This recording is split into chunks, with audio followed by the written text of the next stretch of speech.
Chapter 28: Physical Optics, Interference and Diffraction.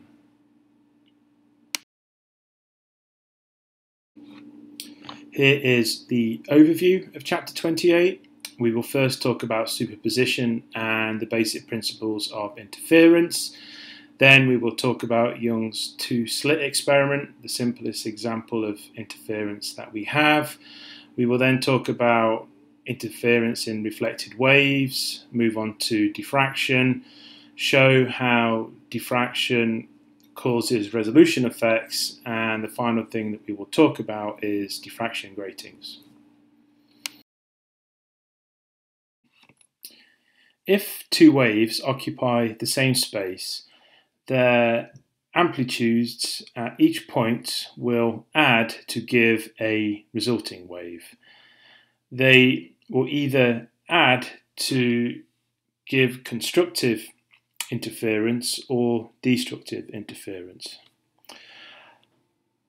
For the figure on the bottom left, we have two waves, the purple wave and the blue wave, and when we add these together, we get the wave on the bottom, which will have twice the amplitude of the waves that it is formed from.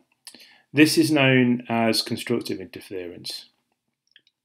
If we then shift the blue wave to the right by a value of 1 lambda, where lambda is the wavelength, we find that the resultant wave will still be larger than each of the waves that are used to construct it.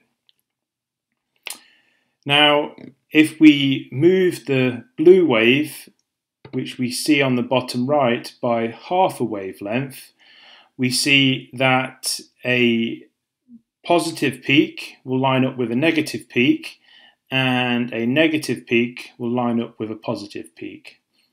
This means the resultant wave is 0 since the positives and negatives are actually cancelling out. This we refer to as destructive interference.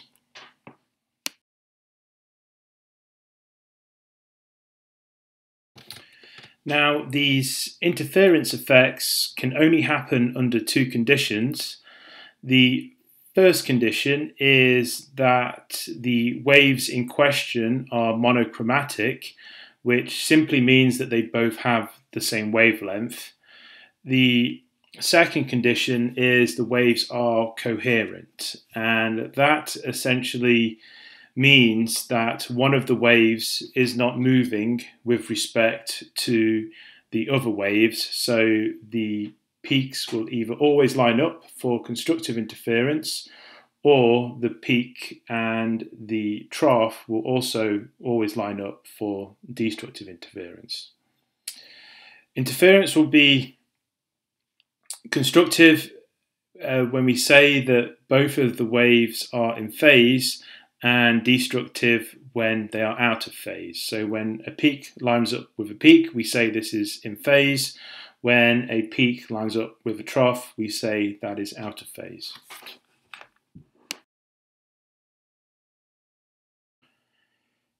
Here is the most basic example where interference can happen.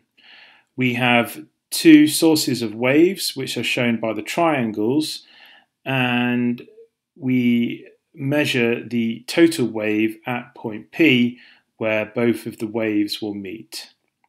They leave their sources. The first wave travels along length 1, it arrives at P1, and the second wave travels along L2, which then will also arrive at P1. When the difference in the path, which is L2 minus L1, is equal to an integer number of wavelengths, we will have constructive interference. When that difference is instead equal to a half-odd integer number of wavelengths, then we will have destructive interference instead.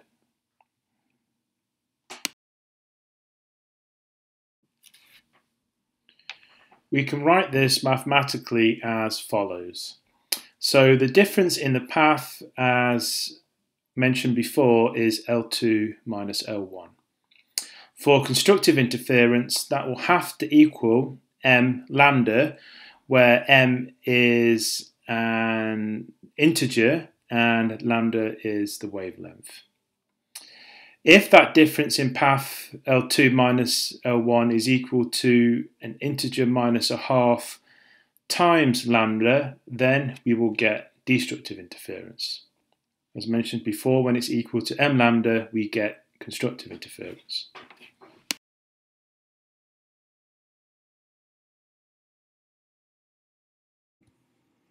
The Young's two-slit experiment gives us an example of interference. Firstly, light is passed through a single slit where it diffracts. It then passes through two slits and as a result becomes coherent. After it passes through the two slits, it reaches a screen, and the screen is where we see the effects of interference.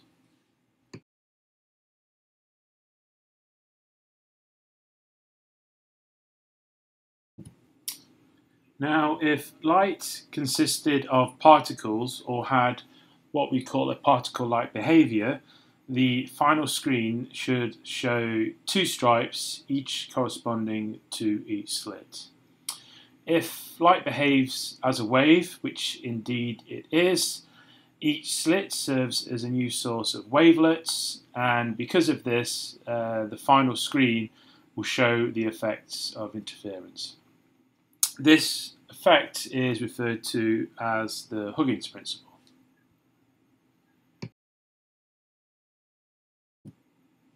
The pattern on the screen will have alternating light and dark fringes.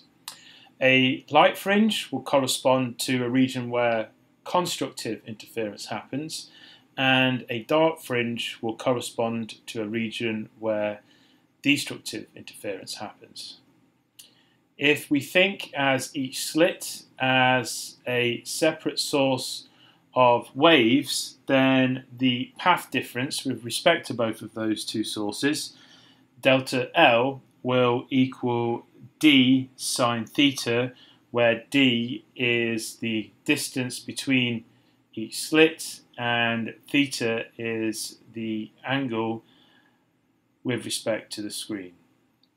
If this is the path difference, the condition for constructive interference will then correspond to d sine theta equals m lambda, where lambda is the wavelength of the light and m can be an integer from 0 to 1 to 2 to -1 to -2, etc.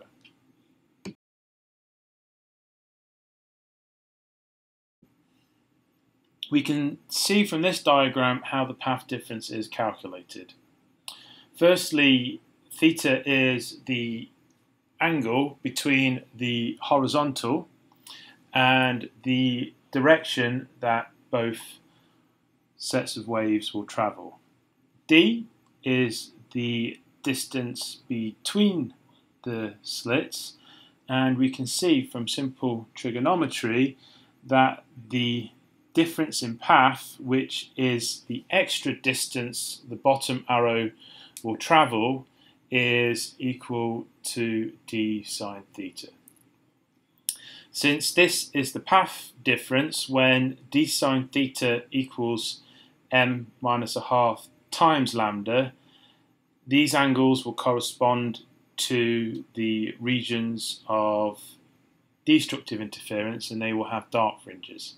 M again has to be an integer. It can be 0, 1, 2, -1, -2, etc.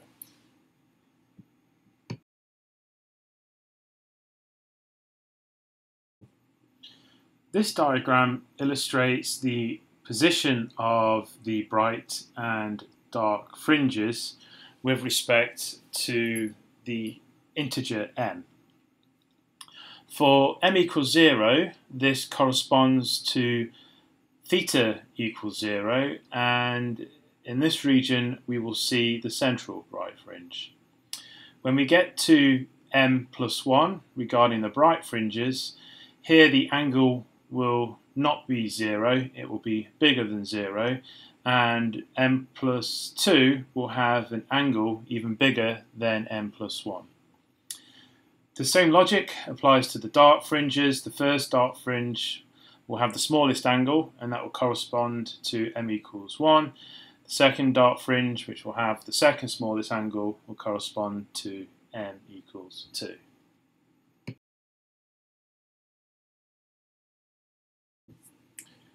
Reflected waves can also interfere with each other.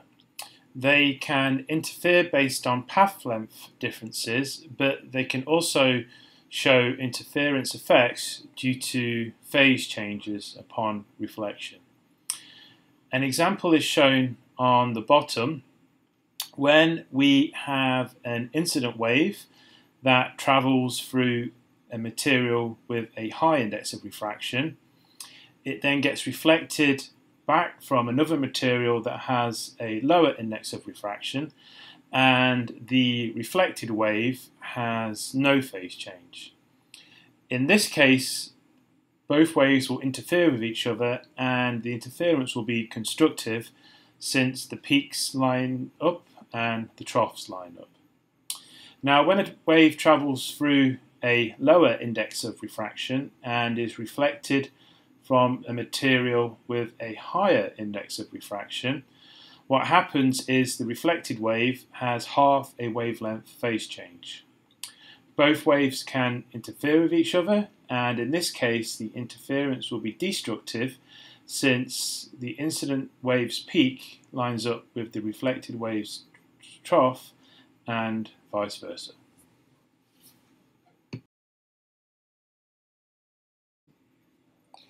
Here we have an example of interference of reflected waves. We have an initial wave that travels through a plane of glass. It then gets reflected to produce ray 1, and some of it gets refracted and then reflected to produce ray 2. If we zoom into the region where this occurs, the reflected ray 1 will have no phase change because it's reflected from a boundary that has a lower index of refraction. Ray 2 will be the part of the wave that gets refracted and then reflected. When this gets reflected, there will be a half wavelength phase change because it is being reflected from a surface that has a higher index of refraction. The reflected wave will then travel upwards, will be refracted a little bit, and then both rays will meet at a particular point.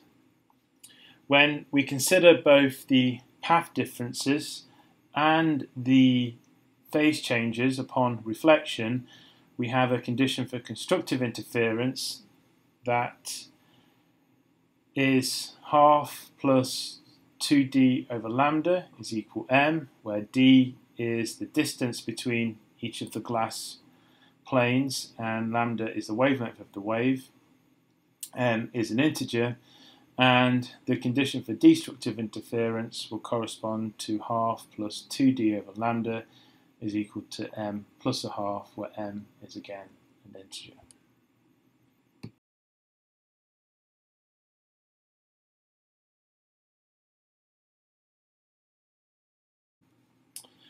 Interference can also occur when light refracts and reflects from the surfaces of a thin film. This actually accounts for the colours that we see in oil slicks and soap bubbles. Now, in this instance, not only do we have to account for path differences and phase changes upon reflection. An example is a phase change for ray 1 as we go from a index of refraction where n equals 1 to a higher one of n greater than 1. We also must account for the fact that there is a change in wavelength as the light travels through the film.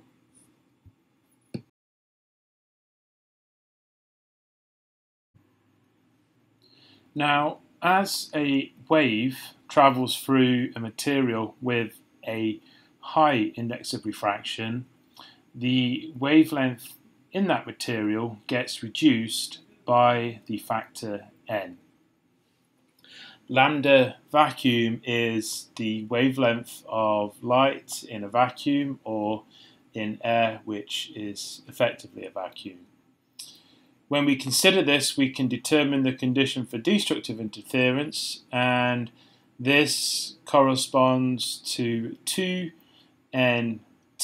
divided by lambda vacuum equals m, where m is an integer, n is the index of refraction of the film, t is the thickness of the film, and m lambda is the length of the wave before it enters the film, i.e. the wavelength in air.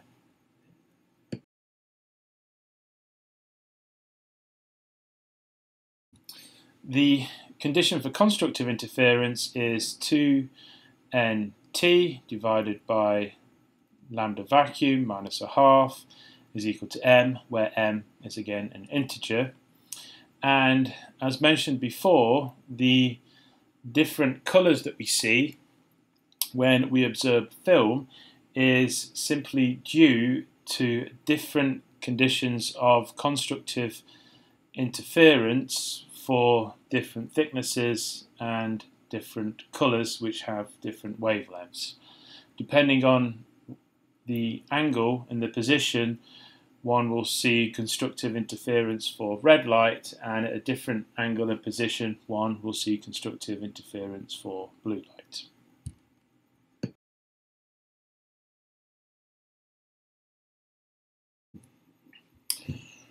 A wave that travels in a particular direction and passes through a small opening will diffract.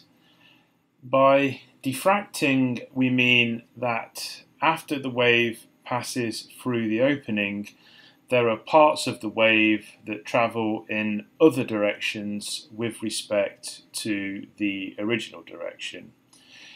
Here we have an example on the slide where the wave passes from left to right, then goes through the small opening, and we see the directions of the wave will differ after it passes through such an opening.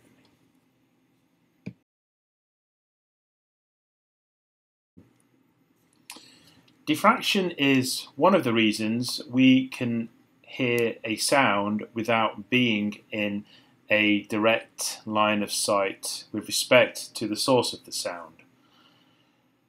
This is because, for instance, when sound travels through a doorway, the sound can diffract and it can bend, so if one can't see someone behind a doorway, one can at least listen to them.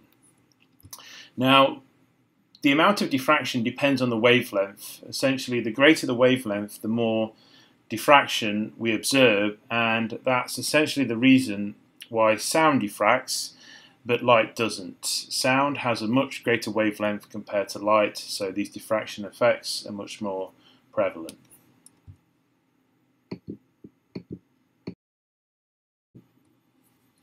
We can investigate diffraction effects with light when we make light pass through a very narrow slit. As we can see on the figure on the left, the light travels towards the slit with a width of W, and it then diffracts and it finally hits a screen, and the screen will have what we referred to as a diffraction pattern, which will have light and dark fringes.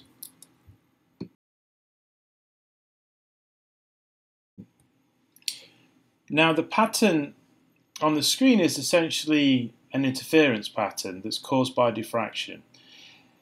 We can think of the diffracted rays as coming from sources within the width of the slit.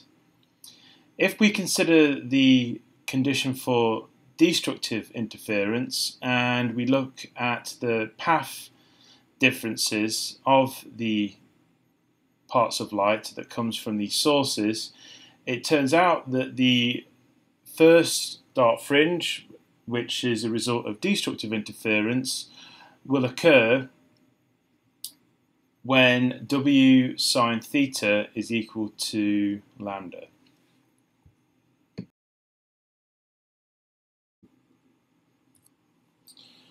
We can also determine the second dark fringe if we think of the width as divided into 4 pieces where the width is W, and when we do so we can determine when the second fringe occurs, and this will correspond to W sine theta equals 2 lambda.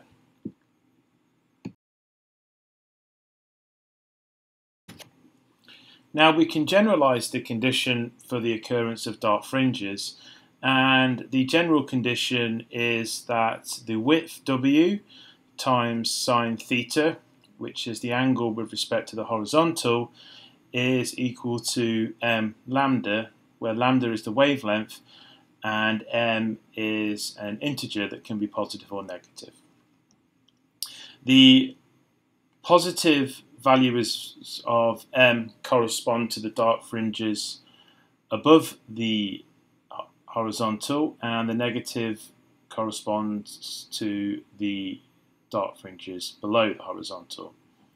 You can actually observe diffraction fringes yourself, and this can be done by closing your finger and thumb to make a very, very small gap, and then looking at a source of light, and you will see light and dark fringes as a result.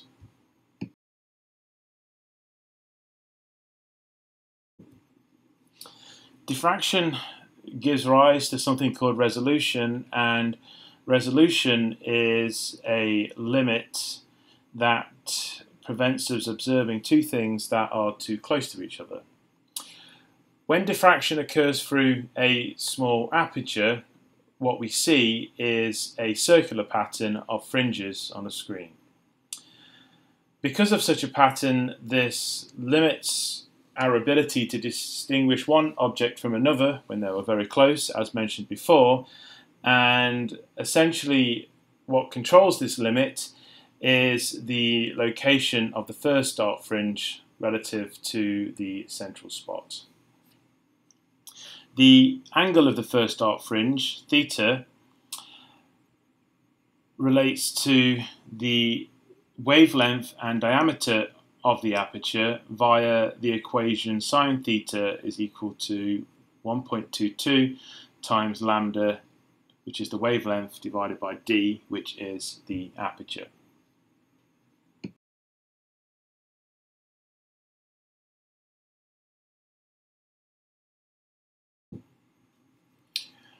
Raleigh's law formally states how resolution limits what we can observe, and it tells us that if the first dark fringe of one circular diffraction pattern passes through the center of a second diffraction pattern, two sources responsible for the patterns appear to be a single source.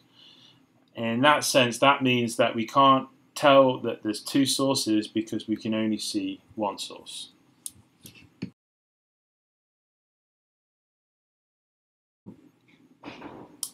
Here we have an example of Raleigh's law in action. On the left, we have two sources that both pass through the same aperture. In this case, the first dark fringes of each source overlap, and because they overlap, the bright spot for each of the two sources appears as one bright spot, and we don't actually know if there are two sources based on this image. What we do on the right is we separate the sources, and in this case the first dark fringes no longer overlap. When this happens, it is pretty clear that there are two sources, as the two bright spots are distinguishable.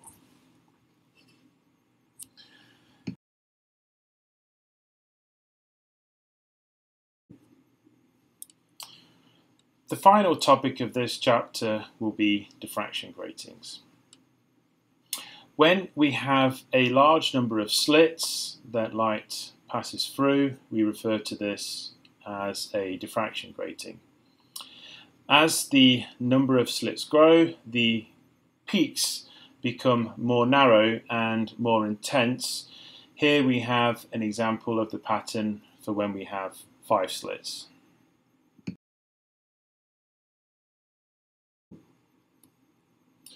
The positions of the peaks are different for different wavelengths of light, and looking at this from the point of view of interference, we find that the condition for constructive interference in a diffraction grating will correspond to d sine theta, where d is the distance between a slit and theta is the angle to the horizontal, is equal to m, which is an integer, times lambda, the wavelength of the electromagnetic wave that passes through these slits.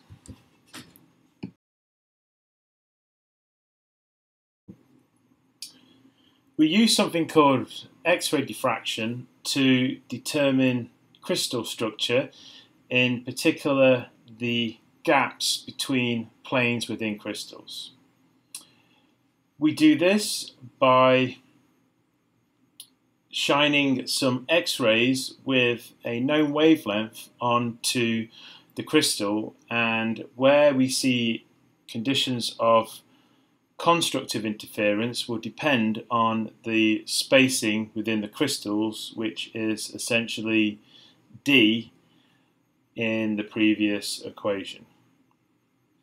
We can also do this the other way round. If we know what the spacing of a crystal structure is exactly, we can determine the wavelength of any X-ray by shining the X-ray through this known crystal structure, and again looking for where we see constructive interference.